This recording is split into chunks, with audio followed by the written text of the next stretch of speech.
Hello hi ಅಸ್ಸಲಾಮು ಅಲೈಕುಮ್ ನಮಸ್ಕಾರ. ಎಲ್ಲರೂ ಹೇಗಿದ್ದೀರಾ? ಎಲ್ಲರೂ ಚೆನ್ನಾಗಿದ್ದೀರಾ ಅಂತ ಅಂದ್ಕೊಳ್ತೀನಿ. ನಾನು ಕೂಡ ತುಂಬ ಚೆನ್ನಾಗಿದ್ದೀನಿ ಫ್ರೆಂಡ್ಸ್. ಬನ್ನಿ, ನಾನು ಇವತ್ತು ತೋರಿಸ್ತಾ ಇರೋದು ನಿಮಗೆ ನಿಪ್ಪಟ್ಟು ಚಾಟ್ ಮಸಾಲ ಅಂತ ತೋರಿಸ್ತಾ ಇದ್ದೀನಿ.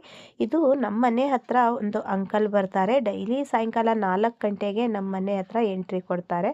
ಅಂದರೆ ನಾವು ಮೇಲ್ಗಡೆ ಇದ್ದೀವಿ, ಇವರು ಕೆಳಗಡೆ ರೋಡಲ್ಲಿ ಆ ಥರ ಮೈಕ್ ಹಾಕ್ಕೊಂಡು ಬರ್ತಾರೆ. ನಿಪ್ಪಟ್ಟು ಚಾಟ್ ಮಸಾಲ ಅಂತ ಹೇಳಿ ತುಂಬ ಚೆನ್ನಾಗಿರುತ್ತೆ ಫ್ರೆಂಡ್ಸ್. ಇವರು ಆಲ್ಮೋಸ್ಟು ನಾನು ಈ ಮನೆಗೆ ಬಂದು ನಾನಿರುವಂಥ ಮನೆಗೆ ಬಂದು 10 ವರ್ಷ. ಸೊ ಇವರಿಗೆ ನಾನು ನೋಡ್ತಾ ಇರೋದು ಹೆಚ್ಚು ಕಡಿಮೆ ಒಂದು 6-7 ವರ್ಷದಿಂದನೇ ನಾನು ನೋಡ್ತಾ ಇದ್ದೀನಿ. ತುಂಬ ಮಕ್ಕಳು ಆಗಿರ್ಬೋದು, ದೊಡ್ಡವರಾಗಿರ್ಬೋದು ತುಂಬ ಇಷ್ಟಪಟ್ಟು ತಿಂತಾರೆ. ತುಂಬ ಚೆನ್ನಾಗಿ ಕ್ಲೀನಾಗಿ ಎಲ್ಲ ಕ್ಲೀನಾಗಿರುತ್ತೆ, ಕ್ಲೀನಾಗಿ ಮಾಡಿ ಕೊಡ್ತಾರೆ ಅವರು. ನಾನು ತೋರಿಸ್ತಾ ಇದ್ದೀನಿ ನೋಡಿ, ಇವರು ಈ ರೀತಿ ಮಾಡ್ತಾರೆ.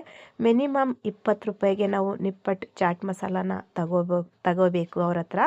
ಸೊ ನಾನು ಕೂಡ ಹೋಗ್ಬಿಟ್ಟು ನಾನು ಒಂದು 40 ರೂಪಾಯಿದು ತಗೊಂಡಿದ್ದೆ ನಿಪ್ಪಟ್ಟು ಚಾಟ್ ಮಸಾಲ ಅಂತ ಹೇಳಿ. ನೋಡಿ, ಇದೆಲ್ಲ ಈ ರೀತಿ ಹಾಕ್ಬಿಟ್ಟು ಅವರು ನೀಟಾಗಿ ಕೆಳಗಡೆ ಗಾಡಿಯಲ್ಲಿ ನೀರು ಇಟ್ಕೊಂಡಿರ್ತಾರೆ. ನೀರಲ್ಲಿ ಈರುಳ್ಳಿ ಆಗಿರ್ಬೋದು, ಟಮಾಟೆ ಹಣ್ಣು ಆಗಿರ್ಬೋದು ತೊಳೆದ್ಬಿಟ್ಟು ನೀಟಾಗಿ ಮಾಡಿಕೊಡ್ತಾರೆ. ಈ ರೀತಿ ಮಕ್ಕಳು ತುಂಬ ಇಷ್ಟಪಟ್ಟು ತಿಂತಾರೆ ಫ್ರೆಂಡ್ಸ್. ನನಗೂ ಕೂಡ ತುಂಬ ಇಷ್ಟ ಆಗುತ್ತೆ ಅವರು ಮಾಡೋ ಅಂಥ ನಿಪ್ಪಟ್ಟು ಚಾಟ್ ಮಸಾಲ ಏನಿದೆ, ತುಂಬ ಚೆನ್ನಾಗಿರುತ್ತೆ. ಸೊ ನಿಮ್ಮ ಜೊತೆ ಶೇರ್ ಮಾಡ್ತಾ ಇದ್ದೀನಿ. ಈ ರೀತಿ ಅವರು ಅಂಕಲು ವ್ಯಾಪಾರ ಮಾಡ್ತಾರೆ ಪಾಪ. ನೋಡಿ ಅವ್ರ ಗಾಡಿ ಇದು. ನಿಮಗೆ ಈ ನಿಪ್ಪಟ್ಟು ಚಾಟ್ ಮಸಾಲ ಅವ್ರು ಮಾಡ್ತಾ ಇರೋದು ಇಷ್ಟ ಆದರೆ ಒಂದು ಲೈಕ್ ಕೊಡಿ, ಶೇರ್ ಮಾಡಿ ಮತ್ತು ಕಮೆಂಟ್ಸಲ್ಲಿ ತಿಳಿಸಿ ಇದು ಇಷ್ಟ ಆಯಿತಾ ಅಂತ. ಹಾಗೆ ನಮ್ಮ ಚಾನಲ್ಗೆ ಯಾರಾದರೂ ಹೊಸಬ್ರಿದ್ರೆ ಪ್ಲೀಸ್ ಸಬ್ಸ್ಕ್ರೈಬ್ ಮಾಡ್ಕೊಳ್ಳಿ. ನಮ್ಮ ವಿಡಿಯೋ ನೋಡೋರಿಗೆಲ್ಲ ಹೃದಯಪೂರ್ವಕವಾಗಿ ಧನ್ಯವಾದ ಹೇಳೋಕ್ಕೆ ಇಷ್ಟಪಡ್ತೀನಿ. ಸೊ ಇವ್ರು ಏನೇನು ಮಾಡ್ತಾರೆ, ಯಾವ ರೀತಿ ಮಾಡ್ತಾರೆ ಅಂತ ತೋರಿಸ್ತೀನಿ ಬನ್ನಿ ಫ್ರೆಂಡ್ಸ್. ಅವರು ಫಸ್ಟು ಒಗ್ಗರಣೆ ಆಗಿರುವಂಥ ಪುರಿ, ಒಗ್ಗರಣೆ ಆಗಿರುವಂಥ ಕರಿಬೇವು ಮತ್ತು ಮೆಣಸಿನ್ಕಾಯಿ, ಟಮಾಟೆ ಹಣ್ಣು, ಈರುಳ್ಳಿ ಉದುರಿಸಾಕಿ 2 ಥರ ಮಿಕ್ಸರ್ ಆಗಿರ್ಬೋದು, ಬೂಂದಿ ಖಾರ ಆಗಿರ್ಬೋದು ಹಾಕ್ಬಿಟ್ಟು ನೋಡಿ ಈ ಥರ ಚೆನ್ನಾಗಿ ಮಿಕ್ಸ್ ಮಾಡ್ತಾರೆ. ಇದು ಕೊಡ್ತಾ ಇರೋದವರು 40 ರೂಪಾಯಿಗೆ ಹಾಕಿರೋದು.